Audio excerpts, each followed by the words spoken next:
If you're constantly staying late and working weekends, it's not because there is too much work to be done. It's because you're not getting enough done at work. And the reason is interruption. And the reason is interruption. Think about it. When do you get most of your work done? If you are like most people, it's at night or early in the morning. It's no coincidence that these are times that nobody else is around. It's no coincidence that these are times when nobody else is around.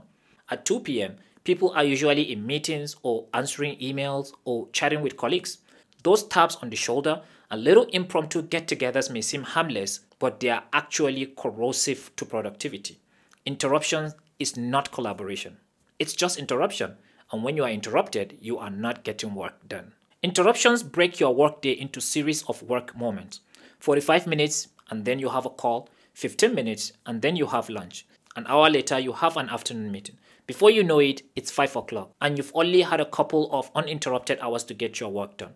You can't get meaningful things done when you're constantly going start, stop, start, stop. Instead, you should get in the alone zone. Long stretches of time where you are most productive. When you don't have to mind shift between various tasks, you get a buttload of work done. Ever notice how much work you get done on a plane when you are offline and there are zero outside distractions? Getting into that zone takes time and requires avoiding interruptions. It's like REM sleep. Rapid eye movement or REM sleep is the fourth out of the 4 stages of sleep. REM is characterized by relaxed muscles, quick eye movement, irregular breathing, an elevated heart rate, and increased brain activity. Most adults need about 2 hours of REM sleep each night. You don't just go into REM sleep. You go to sleep first and then make your way to REM. Any interruptions forces you to start over. And just as REM is when the real sleep magic happens, the alone zone is where the real productivity magic happens. Your alone zone doesn't have to be in the wee hours though.